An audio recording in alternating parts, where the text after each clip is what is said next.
Salut à vous mon ami, c'est Windel Benjamin Etienne d'Iweb. Je vous souhaite la plus cordiale bienvenue à Je crois donc je parle.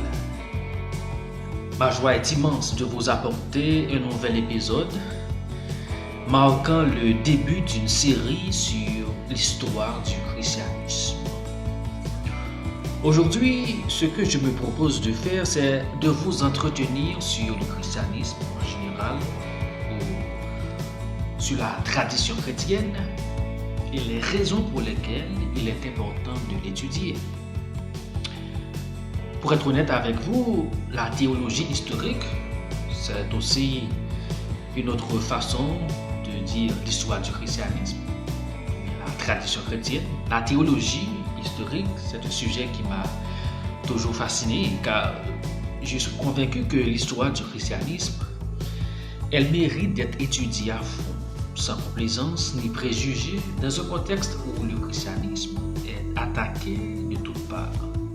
Ces attaques ont de graves conséquences, non seulement pour l'Église en tant que telle, mais aussi pour la manière dont nous vivons notre foi, nous qui sommes chrétiens, et pour notre relation avec notre passé historique. Je ne suis pas un expert en histoire de l'Église, mais je me propose tout simplement de vous montrer en quoi est-ce important de l'étudier, de le comprendre. Donc merci infiniment de votre fidélité à nous suivre. Si aujourd'hui, au XXIe siècle, certaines parties du monde, comme l'Europe par exemple, qui ont été longtemps influencées par la pensée chrétienne, mais qui sont malheureusement déchristianisées à un certain degré, même si l'empreinte de l'héritage chrétien dans divers domaines y demeure. Alors que le christianisme gagne sérieusement du terrain dans d'autres parties du monde, comme en Afrique et en Asie, dans un prochain épisode, donc je vais vous en parler davantage. Donc nous devons comprendre pourquoi. Pourquoi dans certaines parties le christianisme est en quelque sorte en perte de vitesse et pourquoi dans d'autres parties du monde il grandit à une vitesse incroyable. Nous devons également savoir si la foi chrétienne est ou non dépourvue de toute substance historique et pourquoi il est important de l'étudier et je dirais même à fond aujourd'hui. Mon approche consiste donc dans un premier temps à vous montrer les différentes perspectives qui ont émergé et mises au sein même du christianisme par rapport à la tradition. Ensuite, je me propose de vous convaincre de la nécessité d'étudier l'histoire du christianisme en m'appuyant sur la thèse de Robert Rea, selon laquelle le christianisme est essentiellement historique. Alors, le livre de Robert, c'est un ouvrage très intéressant intitulé Why Church History Matters, an Invitation to Love and Learn from Our Past. Pourquoi l'histoire de l'Église est importante? Une invitation à aimer et à apprendre de notre passé. C'est une réalité que tous les chrétiens n'ont pas la même relation et la même lecture du passé de l'Église ou tout simplement du mode de relation entre l'Église, la Bible si vous voulez, entre parenthèses, et la tradition. Pour certains, il ne doit pas y avoir de relation, c'est-à-dire entre la Bible et la tradition. Ainsi, tout l'accent doit être mis sur la Bible, considérant la tradition comme étant pernicieuse et même dangereuse. En d'autres termes, pour cette catégorie appelée les chrétiens centrés sur la Bible, la tradition chrétienne est à négliger tout simplement. Pour d'autres personnes, la tradition est aussi importante que la Bible et par conséquent, elles sont sur le même niveau d'autorité en matière de foi et de conduite chrétienne ou d'éthique chrétienne, si vous voulez. C'est par exemple le point de vue de l'Église catholique romaine qui a consacré la stricte dichotomie entre les deux entités depuis le Concile de Trente, 1545 à 1563. Une troisième catégorie estime que la tradition a son importance pour l'Église, mais qu'elle a une autorité secondaire par rapport à la Bible, dont l'autorité est suprême ou primaire. Le plus important ici est donc de pouvoir définir le concept tradition. Le concept tradition n'est pas aussi facile à définir. Toutefois, afin d'éviter toute confusion, toute espèce d'amalgame, je propose la définition suivante. La tradition, dans notre contexte, est un corpus englobant tous les enseignements, pratiques, événements, personnages, lieux, décisions, évolutions, changements, révolutions qui sont déterminants dans la compréhension et la formulation de la pensée chrétienne et de l'Église. Dans une certaine mesure, je considère que la tradition et l'histoire sont deux concepts synonymes. Il est donc évident que rejeter la tradition sous prétexte qu'elle est trop dangereuse serait une très grave erreur, car nous faisons tous partie, en tant que chrétiens, de la tradition. Le sang de la tradition coule dans nos veines. La Bible, en quelque sorte, c'est un produit de la tradition ou d'un contexte historique ou de divers contextes historiques. Si les événements rapportés sont historiquement vrais, alors ils peuvent être étudiés et vérifiés. De notre côté, surestimer la tradition au détriment de la Bible est en effet très dangereux. Ce qu'il faut retenir, c'est qu'aucune de ces positions n'est sans conséquence. Ainsi, l'histoire en général est définie comme l'étude du passé afin de comprendre le présent et d'améliorer le futur. C'est dans ce contexte que, selon Robert, l'histoire chrétienne ou la théologie historique est l'étude spécifique du passé de l'Église afin de comprendre le présent de l'Église et d'améliorer le futur de l'Église. Selon la définition de l'histoire appliquée à l'Église ou au christianisme, je peux facilement vous montrer pourquoi il est maintenant important d'étudier et de comprendre l'histoire du christianisme, bien l'histoire chrétienne. Premièrement, il est inconcevable d'appartenir à l'Église en dévalorisant ou en rejetant son histoire ou son passé historique. L'Église n'est pas née du néant.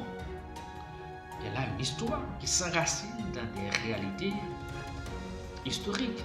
Il est très important de réaliser que ceux qui minimisent l'importance de l'Église historique ne font que jeter le bébé avec l'eau du bain. Comme le dit ici Pierre Robert, on ne peut pas faire le christianisme sans l'histoire de l'Église. L'étude de l'histoire du christianisme permet donc de mieux apprécier l'histoire du salut en général. C'est dans ce contexte que George Tarvard a dit ceci. Ainsi comprise, la tradition est l'art de transmettre l'évangile. Elle n'est pas distincte de la bonne nouvelle du Christ. C'est plutôt la puissance de l'évangile lui-même qui inspire la dévotion et la loyauté des hommes et des églises chargées de sa transmission. Fin de citation. Deuxièmement, l'étude de l'histoire du christianisme vous permettra d'évaluer votre vie en tant que chrétien, chrétienne et vos pratiques chrétiennes. D'autres chrétiens, à travers les âges, ont eu leurs propres évaluations de la vérité révélée par Dieu. Ils ont certainement commis des erreurs qui peuvent aussi nous aider à penser et à agir différemment.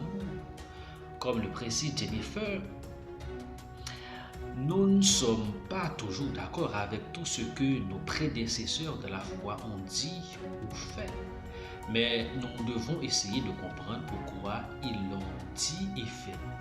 Ils peuvent nous enseigner beaucoup de bonnes choses sur l'Évangile que nous aurions pu autrement oublier, et parfois nous pouvons arriver à la conclusion qu'à un moment donné, leurs actions n'étaient pas en harmonie avec l'Évangile et que nous pouvons faire mieux. Fin de citation.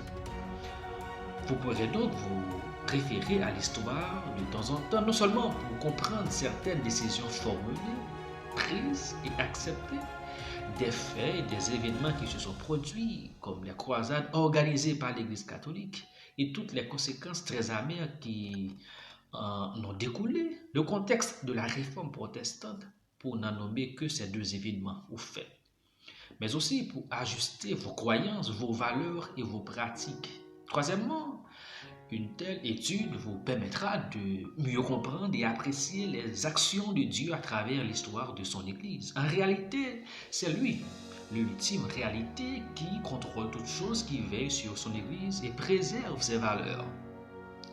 En étudiant l'histoire du christianisme, au-delà des frustrations que je découvre personnellement toutefois des choses extraordinaires qui me permettent d'être plus ouvert à la tradition chrétienne et d'être mieux équipé pour faire face à certains des présupposés formulés à son encontre qui sont catégoriquement faux.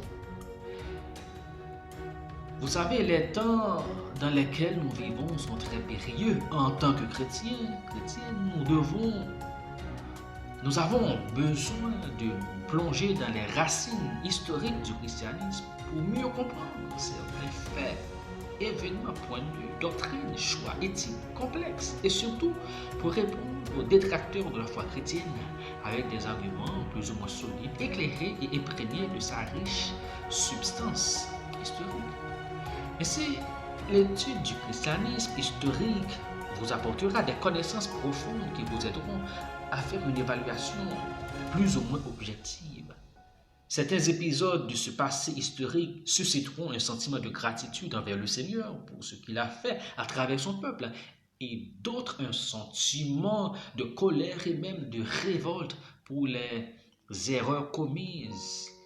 L'instrumentalisation de l'Église au profit du pouvoir et même de l'industrie de l'esclavage et les diverses déviations ou dérives même enregistrées par rapport à ce que Dieu a prescrit à travers sa parole. Quand on voit par exemple à quelle vitesse le christianisme se développe sur le continent africain, cela devrait nous susciter non seulement à connaître son parcours historique, mais aussi comment il est pratiqué et expérimenté dans la réalité. Cependant, il y a des voix perturbatrices qui s'élèvent pour détourner les chrétiens de leur foi en leur faisant croire que c'est une aberration pour eux de devenir chrétiens en tant que noirs. Ces gens oublient malheureusement que le christianisme, comme l'islam par exemple, fait partie de leur religion traditionnelle pour s'être déployé sur le continent en même temps qu'il se déployait sur le continent européen. Et surtout l'immense contribution de certains grands théologiens africains au début même de l'histoire de l'Église, au développement de la théologie chrétienne. Dans ce contexte, je vous encourage vivement à mieux étudier cette histoire passionnante, l'histoire chrétienne,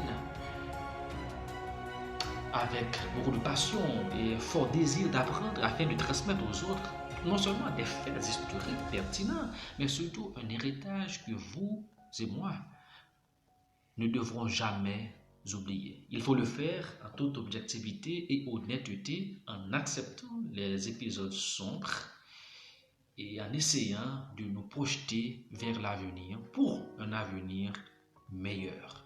Merci de m'avoir suivi. Que Dieu vous bénisse abondamment et qu'il bénisse son Église comme il l'a toujours fait.